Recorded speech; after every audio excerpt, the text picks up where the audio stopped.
These things I think that the county needs to address so that we're protecting the citizens of the county. Also, I put additional information on problems that the Navy has created for the fishing industry within Oregon. If you will note in your literature there, and admitted to me by the Public Relations Department of the Navy, warfare testing has been going on for many years in the state of Washington. It started a couple of years ago in the state of Oregon. Now it's to be expanded and also to Northern California. Other ongoing programs, according to the Navy, are testing programs for warfare in the Hawaiian Islands, the Marianas Islands, and much to my surprise in Southern California along the Pacific Ocean corridor. So the Navy, I don't think, has any more reason to add more testing regions to their, in other words, along our coasts, because they already are testing in these other areas. I want to thank you very much. I put some additional notes here for you, and thank you very much for your time and discussing this issue. Richard Johnson.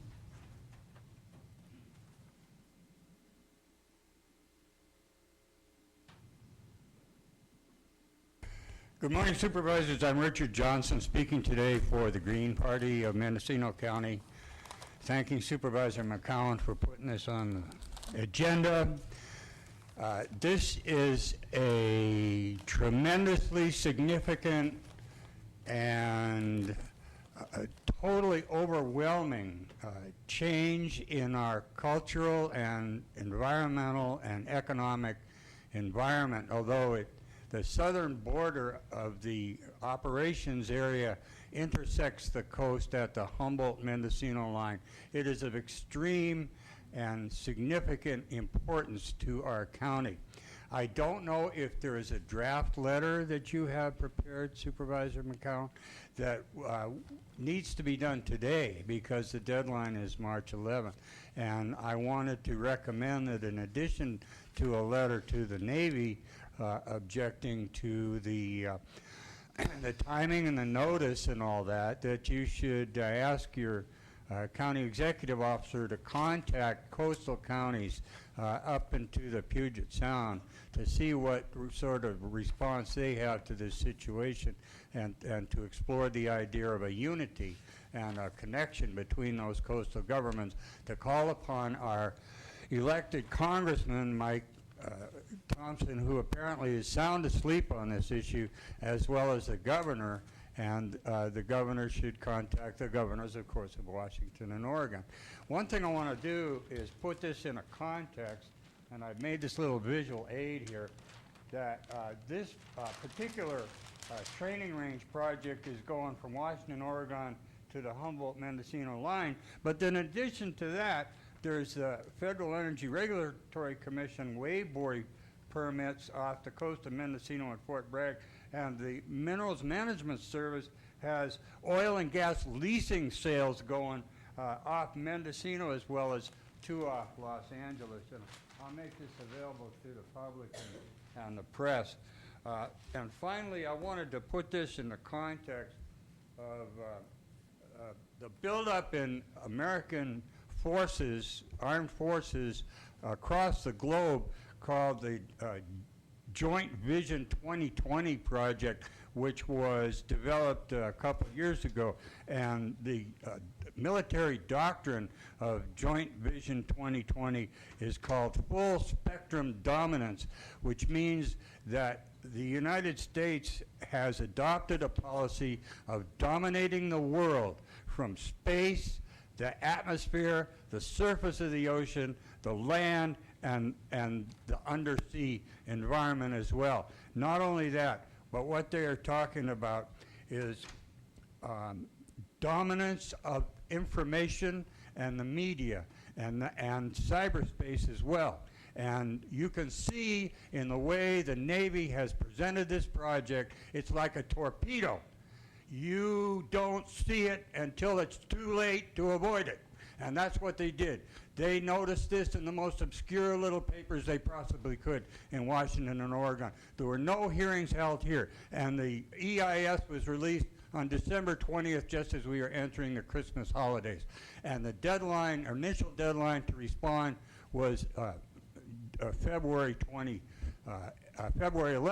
and now they, as a result of the outcry from the congressional delegations in Oregon and Washington, they have extended that deadline to March 11th. It's an absurdly short deadline because the public has been completely kept in the dark about this, and I urge you to take urgent action today, as I have expressed. Thank you very much.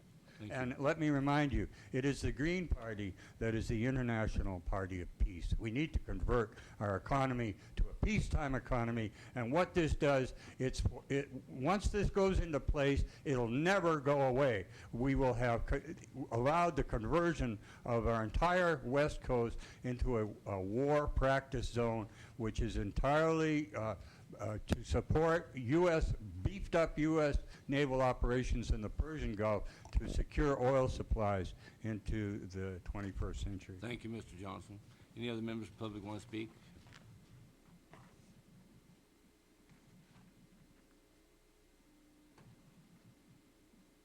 Thank you.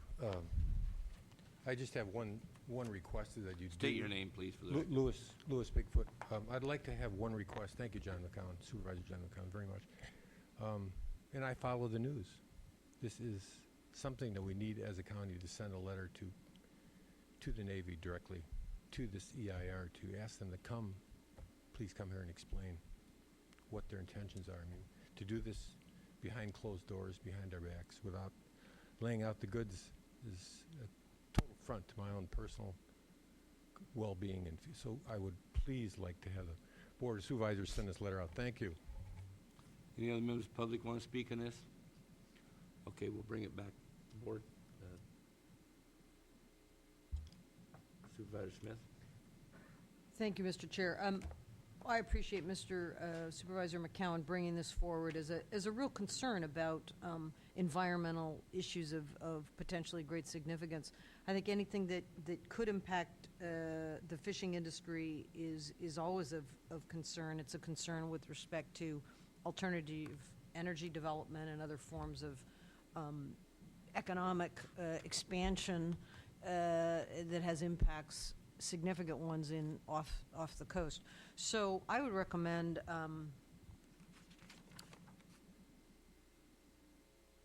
if the creator of the agenda item would so choose that we, because we need to take action on this today. We don't meet next Tuesday, so we don't have that as an option to consider a letter and move forward then. We need to take action today. So I would recommend that the executive office review the attached materials that we've seen and author a letter of strong concern that would go to the Navy, it would go to our state elected officials, it would go to our federally elected officials, and that would be brought back for Supervisor McCowan's review prior to being sent out, and to one of the coastal supervisors, either myself or Supervisor Colfax. That would be my recommendation.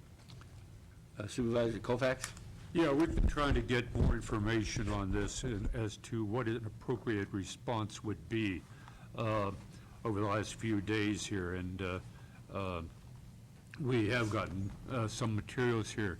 There are two parts of this that need to be addressed, I think. One is to get a letter off from under our rules that would allow the CEO's office to prepare a letter between now and 2 weeks from now, which would be too late. The other part of it is, I think there is a Naval Facilities Engineering Command in Washington State, apparently, which is the recommended agency to receive comments. I have had our staff look into the Congressman Thompson's office to find out what support or what concern there is for